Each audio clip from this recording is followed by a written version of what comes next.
She was about to change her life forever with the stroke of a pen. A billion-dollar contract lay on the mahogany desk, the golden pen trembling between her fingers. Her lawyer nodded eagerly, the board members sat with greedy smiles, and the cameras waited to capture the moment. But then, a voice came from behind her. A voice no one expected to speak. "Don't sign this contract," said the cleaning man, his hands still clutching a mop. The billionaire girl froze. Every head in the room turned. Who was he to speak? Why did his eyes look so desperate, and so certain? What she didn't know was that this stranger was about to save her life, and that she would soon do the unthinkable, propose to him. If you're hooked already, make sure to like this video and subscribe, because this story will pull you in deeper with every twist. Ava Sterling had been raised in boardrooms instead of playgrounds. The only daughter of Harold Sterling, real estate mogul and founder of Sterling Global, she grew up learning to read contracts before bedtime stories. By the time she was 25, she was already a billionaire in her own right, not just because of her inheritance but because of her sharp, almost ruthless business mind. But even the sharpest minds can be blinded by emotion, and Ava's current situation was proof of it. The contract in front of her was the biggest acquisition Sterling Global had ever considered. It was a partnership with Branson Enterprises, a move that would merge two empires and give Ava control over half the luxury real estate market in the city.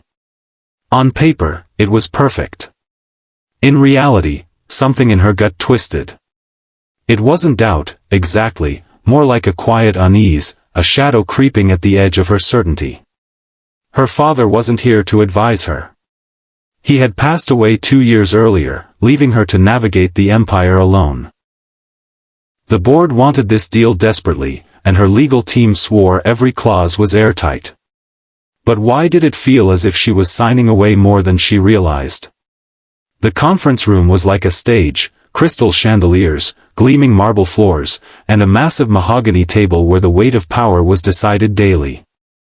Ava sat at the head, her posture perfect, her silk white blouse crisp against her tailored black suit. Across from her, Mr. Branson smiled like a wolf who had just cornered his prey. His salt and pepper hair was slicked back, his cufflinks catching the light like little pieces of gold. He had been charming all through negotiations, yet something about him had always felt slippery. Still, Ava was ready to sign. The pen rested in her hand, and the cameras outside were waiting for the official handshake and photo op. That's when it happened. A quiet, firm voice spoke from the far corner of the room. "Don't sign this contract." At first, Ava thought she had imagined it. The words were low, but there was an urgency in them that sliced through the polite tension of the room. Slowly, she turned. There, by the far wall, was the cleaning man. She recognized him vaguely, tall, lean, maybe in his late 20s, with dark hair that curled slightly at the ends. His uniform was simple, faded blue overalls with a Sterling Global badge, a mop bucket beside him. His eyes, intense, almost painfully sincere, were fixed on her. The room went still. Mr. Branson's smile faltered into irritation. "Excuse me," he said sharply. The cleaning man didn't back down. He took a slow step forward. "Miss Sterling," he said, his voice steady, "there's something in that contract you haven't seen. Something dangerous." The board members exchanged glances, some rolling their eyes. Ava's lawyer cleared his throat. "Security." "Wait." Ava's voice was calm but firm. She lifted a hand to stop the lawyer. "What exactly are you talking about?" The man hesitated, glancing around at the hostile faces in the room, then looked directly at her. "You don't know me. My name's Ethan. I clean the offices at night. I'm not supposed to be in here now, but I overheard Branson's legal team talking 2 nights ago while I was cleaning the corridor outside their office. There's a clause in there, page 34, subsection 9b, that transfers controlling rights of Sterling Global to Branson Enterprises after 18 months, under the guise of a performance-based restructuring. Once you sign, it's only a matter of time before you lose everything your father built." A murmur ran through the room. Ava's lawyer scoffed. "That clause is standard." Ethan shook his head. "No, sir, it's not. I looked it up. I may be a janitor, but I've studied business law online. It's a hidden takeover strategy." Ava's heartbeat pounded in her ears. She wanted to dismiss him, to believe her own team had her best interests at heart. But there was something in Ethan's voice, a truth that couldn't be faked. Slowly, she turned to her lawyer. "Is that clause in there?" The lawyer shifted uncomfortably. "Technically, yes, but it's nothing to worry about." "Technically?" Ava's voice turned cold. Mr. Branson leaned forward, his smile forced now. "Miss Sterling, this is absurd. Are you really going to listen to a janitor?" Ava's gaze never left Ethan. "Get me the contract," she said. One of her assistants handed her the heavy stack of papers.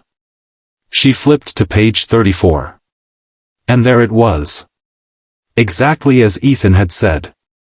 Her chest tightened.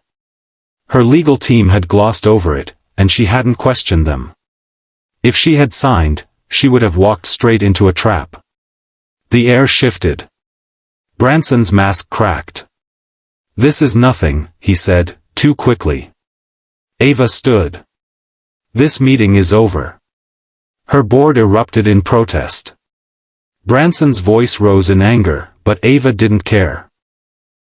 She left the room, the contract in her hands, and motioned for Ethan to follow her. In the quiet of her private office, she turned to him. "Why did you help me? You could have lost your job." Ethan looked at her, his expression humble. "Because your father gave my family a second chance years ago. My mom worked here as a cleaner before me. When she got sick, your father paid for her hospital bills anonymously. I figured, the least I could do was return the favor." A lump formed in her throat. She had no memory of this, her father had never told her. She studied him for a long moment, seeing more than a janitor. Seeing integrity in its purest form. What she didn't know yet, was that this man was about to become much more than her savior. The next week was a whirlwind. The board was furious at her for canceling the deal, and Branson threatened a lawsuit. Ava had to move quickly, calling emergency meetings, replacing her legal counsel, and reviewing every major contract Sterling Global had signed in the past 3 years. Ethan's warning had cracked something open in her, a realization that she had been too trusting of people who only saw her as a young woman they could manipulate. And through it all, Ethan stayed quietly in the background, never asking for recognition or reward. But Ava noticed him, the way he carried himself, the way he spoke with quiet intelligence, the way he always seemed to put others first. One evening, after another exhausting day of damage control, Ava found herself in the nearly empty building. Most of the staff had gone home, but she heard the soft swish of a mop down the hall. She followed the sound and found Ethan, sleeves rolled up, humming softly as he worked. "You could work anywhere," she said suddenly. He looked up, surprised. "Not exactly. I don't have the kind of resume big companies want. I didn't go to college." "But you studied business law online," she said. "You spotted something my whole legal team missed. That's not something you learn from a few Google searches." Ethan shrugged. "I like learning. But I also needed a job that paid quickly. Cleaning was what I could get." She stepped closer. "You're wasted here." He smiled faintly. "Maybe. But some things matter more than money." His words lingered in her mind long after she left that night. Over the next few weeks, Ava began inviting Ethan to sit in on certain meetings, quietly, off the record, just to get his take. Time and again, he saw things others didn't. Slowly, a partnership formed, not official, not spoken, but real. And somewhere along the way, Ava realized something terrifying. She looked forward to seeing him every day. She caught herself wondering what his life was like outside of work, what made him laugh, what his dreams were. The realization hit her hardest one rainy night. She was sitting in her penthouse, staring at the city lights, thinking about her father, and about Ethan.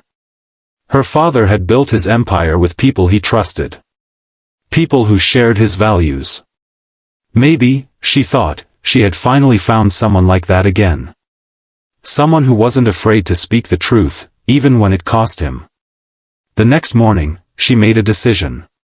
Ethan was in the lobby, pushing his mop bucket, when she approached him. "Come with me," she said. He frowned but followed her to the rooftop terrace, where the city spread out in all directions. The wind tugged at her hair, and her heart pounded like it never had in any boardroom. "I don't know what your plans are, Ethan," she began, "but I know what mine are. I've spent my life surrounded by people who only see dollar signs when they look at me. You saw me as a person.